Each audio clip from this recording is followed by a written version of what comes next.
दोस्तों, एक समय की बात है जब देवर्षि नारायण नारायण नयन का जाप करते हुए वैकुंठ लोक में गए। भगवान श्री हरि और माता लक्ष्मी को प्रणाम करते हैं और बोलते हैं, हे प्रभु, आज मैं जब पृथ्वी लोक पे भ्रमण कर रहा था तब देखा कि कई सारी स्त्रियां अपने पति बताए धर्म का पालन कर रही थी। वहीं कुछ स्त्रियां अपने पति की आंखों में धूल झोंक कर पराई मर्दों के साथ संबंध बना रही थी। ऐसा क्यों होता है, मैं जानना चाहता हूँ। आखिर एक सच्ची प्रतिबद्ध स्त्री की पहचान कैसे की जाए? हे प्रभु, चरित्रवान स्त्री में कौन से गुण होते हैं तथा एक अचरित्रवान स्त्री में कौन से अवगुण होते हैं? तब भगवान श्री नारायण कहते हैं, हे नारद, आज तुमने पृथ्वी पर रह रहे सभी मनुष्यों के कल्याण के लिए प्रश्न पूछे हैं जो मैं तुम्हें बता रहा हूँ। किंतु एक स्त्री के मन की बात जानना बहुत ही कठिन बात है। आपके इस प्रश्न का योग्य उत्तर देवी लक्ष्मी ही दे सकती है।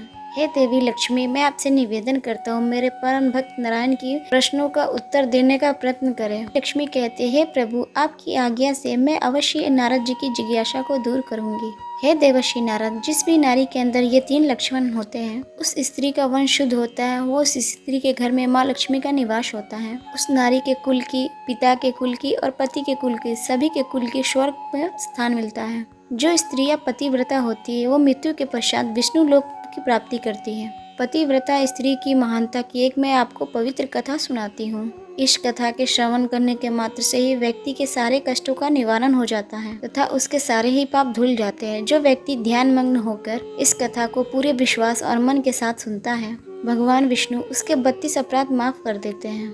इसीलिए प्रत्येक मनुष्य को इस कथा को ध्यान पूर्वक सुनना चाहिए। तब देवी लक्ष्मी कहती है, हे देवर्षि नारद, प्राचीन काल की बात है। मध्य देश में एक शोभायमान नगरी थी। उसमें एक कुटिया थी। वहाँ पे एक प्रतिव्रता नारी रहती थी। उसका नाम था शैव्या। शैव्या का पति पिछले जन्म के पाप के कारण इस जन्म में कोढ़ी हो गया था, अर्थात उसको कोढ़ का रोग हो गया था। उसके शरीर में बहुत सारे जख्म थे जिससे सदा ही पस निकलता रहता था। अपने पति की ऐसी दुर्गति देखकर शैव्या ने कभी भी अपने पति का साथ नहीं छोड़ा। निर्मल भाव से अपने पति की सदा ही सेवा किया करती थी। पति के मन में जो कुछ भी प्रश्न उठते थे या पति के जो कुछ भी करने को इच्छा होती, सारी उसकी इच्छाएं वो पूरी किया करती थी। वह प्रतिदिन अपने पति की पूजा भी किया करती थी। जैसे अपने भगवान की पूजा करती थी उसी प्रकार से अपने पति की भी पूजा किया करती थी। साथ ही अपने मन के सभी इच्छाओं को त्याग करके अपने पति के मन में स्नेह की भावना किया करती थी। दोस्तों, देवी लक्ष्मी कहते हैं, नारद, एक दिन शैव्या के पति रास्ते से जाते हुए अत्यंत मनमोहक सुंदर एक वैश्या दिखाई दी। सुंदर वैश्या को देखकर उसका पति काम वासना से भर गया और साथ ही उस वैश्या पर मोहित हो गया। उस वैश्या के सुंदर रूप को देखकर तरह से उसके वश में हो गया और आहें भरने लगा, लंबी लंबी सांसें खींचने लगा। और साथ ही जब वह वैश्या उसके नजरों से दूर चली गई तो वह बहुत ही दुखी हो गया। अपने पति की आवाज सुनकर करता दौड़ती दौड़ती तुरंत घर से बाहर आ गई। अपने पति से पूछने लगी, हे नाथ, क्या हुआ? आप इतने उदास क्यों हैं? लंबी लंबी सांसें कैसे खींची? आपको जो भी कष्ट है आप मुझे बताएं। जो भी कार्य है आप मुझे बताएं, मैं उसे पूर्ण करने का अवश्य प्रयत्न करूंगी। हे प्राणनाथ, एकमात्र आप ही मेरे प्रियतम है, गुरु है। पत्नी की इस प्रकार पूछने पर उसके पति ने कहा, हे प्रिय, मुझे जो चाहिए वो तुम्हें नहीं दे सकती। तुम क्या, कोई भी नहीं दे सकता, इसीलिए उस पर व्यक्तपात करना उचित नहीं है, इसीलिए तुम उसे रहने दो। तब प्रतिव्रता बोली, हे नाथ, मुझे विश्वास है मैं आपके कार्य को अवश्य कर सकती हूँ। आप केवल आज्ञा दीजिए, मैं पूरी शक्ति लगाकर उस कार्य को अवश्य ही करूँगी। उस कार्य को पूर्ण करने के लिए जो भी उपाय हो मैं उसे अवश्य ही करूँगी। अगर मैं आपके इस कार्य को कर सकी तो इस लोक में परलोक में मेरा कल्याण होगा। के कोरे पति ने कहा, हे प्रिय, मैं तुम्हें बताता हूँ। अभी इस रास्ते से अत्यंत सुंदर वैश्या जा रही थी। उसका शरीर देखते ही मेरा हृदय कामाग्नि से भर गया है। वह अत्यंत सुंदर और मनमोहक थी। यदि तुम कुछ ऐसा उपाय करो जो सुंदर वैश्या मुझे प्राप्त हो जाए तो मेरा जन्म सफल हो जाएगा। हे देवी, मेरा मिलन करवा कर मेरी कामाग्नि को शांत करो। पति के द्वारा ऐसा कहने पर शैव्या अत्यंत ही दुखी हुई और बोली, हे नाथ, आप धैर्य रखिए, मैं आपके इस कार्य को अवश्य ही करूंगी और साथ ही उस वैश्या से आपका मिलन करवाऊंगी। इतना कहकर उस प्रतिव्रता नारी ने मन ही मन विचार किया। फिर रात्रि के अंतिम पहर में वो उठकर गोबर और झाड़ू लेकर चली गई। फिर देवी लक्ष्मी कहती है, हे नारद, जाते समय उसके मन में बड़ी ही प्रसन्नता थी। फिर वह उस वैश्या के घर में पहुंच गई और फिर उस वैश्या के घर के आंगन में उसने झाड़ू लगाया और साथ ही गोबर से लीप कर उसका आंगन अत्यंत सुंदर कर दिया। और लोगों की नज़र पड़ने से पहले ही वो शीघ्रता से घर पे आ गई। कार से उस प्रतिव्रता स्त्री ने उस वेश्या के आंगन में 3 दिनों तक झाड़ू लगाया और गोबर से लीपकर उसका आंगन स्वच्छ किया। उधर वह वेश्या अपने आंगन को देखकर अपने सेवकों से पूछने लगी, अरे वाह, आज आंगन की इतनी सुंदर सफाई किसने की है?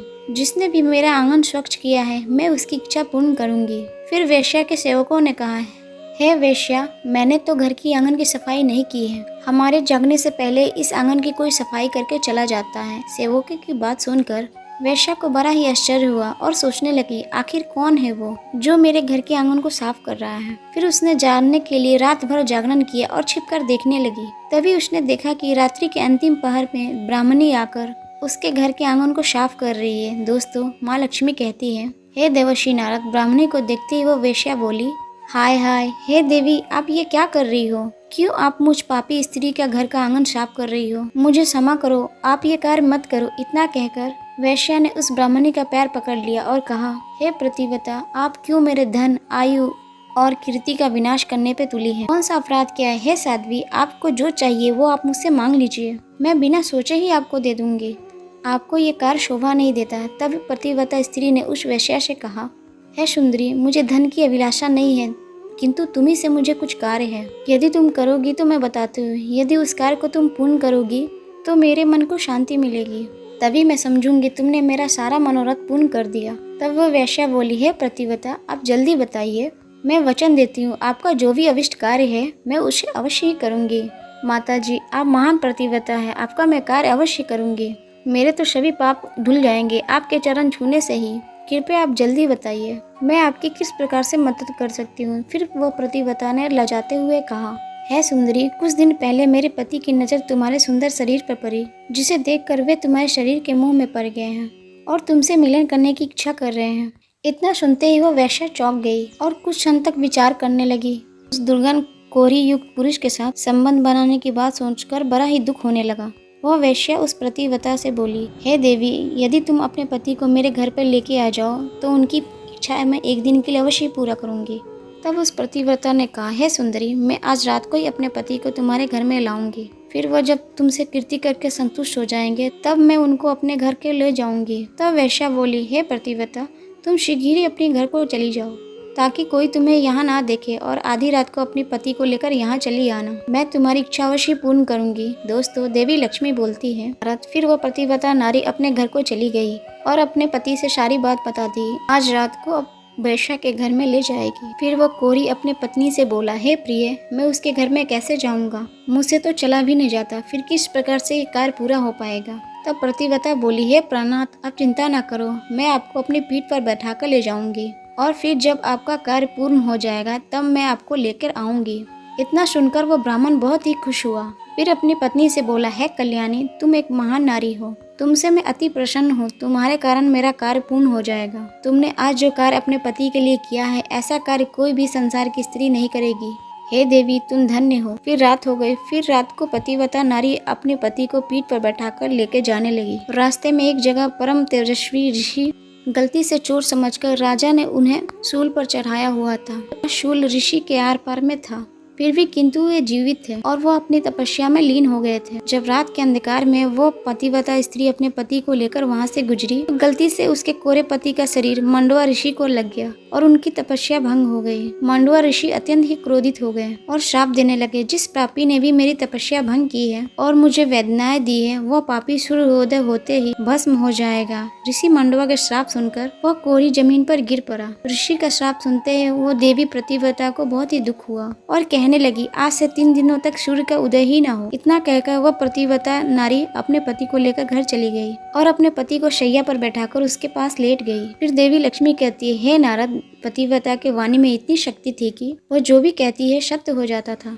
पतिव्रता के कहने पर साक्षात सूर्य देव को भी इच्छा का पालन करना पड़ा, क्योंकि स्वयं भगवान विष्णु ने ही पतिव्रता को यह वरदान दिया है, वे जो बोलेगी वह शीघ्र सत्य हो जाएगा। फिर 3 दिनों तक सूर्योदय नहीं हुआ और साथ ही सारा संसार अंधकार में चला गया। तीनों लोकों में इसकी खबर फैल गई। यह दृश्य देखकर सभी देवता ब्रह्मा जी के पास गए और सूर्य न उदय होने का कारण पूछने लगे। फिर ब्राह्मण ने सभी से कहा, यह प्रतिव्रता नारी के कारण हुआ है। दोस्तों, देवी लक्ष्मी कहती है, फिर सभी देवतागण दिव्य विमान में बैठकर उस प्रतिव्रता नारी के पास गए। ब्रह्मा जी ने उस प्रतिव्रता नारी से कहा, हे माता, तुम्हारे कहने से सूर्य का उदय होना रुक गया है, जिसके कारण संपूर्ण सृष्टि खतरे में आ गई है। प्राणियों का जीवन दुष्कर्म हो गया है। कृपया करके तुम अपना वचन पीछे ले लो और सूर्योदय होने दो। फिर उस प्रतिव्रता ने कहा, हे भगवान, एकमात्र पति ही मेरे प्रिय हैं। ये संपूर्ण लोगों से मेरे लिए प्रिय है और सूर्योदय होते ही मेरे पति की मृत्यु हो जाएगी, क्योंकि मांडवा ऋषि ने ऐसा श्राप दिया है। मैंने किसी लोभ में, क्रोध में आकर ऐसा कुछ नहीं किया। मैं केवल अपने पति के प्राणों की रक्षा करना चाहती हूँ। फिर ब्रह्मा जी ने कहा, हे माता, तुम्हारे पति की आयु इतनी ही थी। उसकी मृत्यु से पृथ्वी लोक का कल्याण होगा और जिसके चलते तुम्हें बहुत ही पुण्य मिलेगा। फिर वह बोलने लगी, हे देव, पति का त्याग करके मुझे किसी लोक में जगह नहीं चाहिए। मेरे पति मेरे लिए ईश्वर हैं, इसीलिए मैं उनका त्याग नहीं कर सकती। फिर ब्रह्मदेव ने कहा, हे कल्याणी, तुम्हारी इस प्रतिव्रता धर्म से मैं बहुत ही प्रसन्न हुआ हूँ। तुम अभी इस हट को छोड़ दो और सूर्य का उदय होने दो, जिसके कारण सारा संसार स्वस्थ हो जाएगा और हमारे आशीर्वाद से तुम्हारा कोरी पति भी सूर्य के समान सुंदर हो जाएगा। फिर देवी लक्ष्मी कहती है, हे नारद, ब्रह्मा जी द्वारा ऐसा कहने पर उस प्रतिव्रता ने थोड़ी देर विचार किया। उसके बाद हाँ कहकर स्वीकृति दे दी। फिर सूर्य का उदय हुआ और फिर मांडवा ऋषि के श्राप के कारण तुरंत ही उसका पति जलकर भस्म हो गया। फिर उसकी राख से अत्यंत सुंदर कामदेव का वाला उसका पति बाहर निकला। यह चमत्कार देखकर वह प्रतिव्रता अत्यंत ही प्रसन्न हो गई और फिर स्वर्ग लोक से एक अत्यंत तेजस्वी विमान आया तथा नारी स्वर्ग लोक में बैठकर चली गई। दोस्तों, देवी लक्ष्मी कहती है, देवर्षि नारद, इस प्रकार से प्रतिव्रता नारी को संसार को नष्ट करने की शक्ति होती है। प्रतिव्रता नारी को इतनी शक्ति होती है कि उनके सामने बड़े बड़े देवताओं भी झुक जाते हैं। तो दोस्तों, उम्मीद है कि आपको ये कथा पसंद आई होगी। कमेंट्स बॉक्स में जरूर बताएं और जानकारी अच्छी लगी है तो इस वीडियो को जरूर लाइक करें। जो भी भक्तगण मेरी इस वीडियो को लाइक करके चैनल को सब्सक्राइब करेंगे, माँ लक्ष्मी उनके ऊपर अपना कृपा दृष्टि बनाए रखेंगे। फिर मिलते हैं आपके अपने चैनल रिताई भक्ति में नए वीडियो नए विषय के साथ। नमस्कार।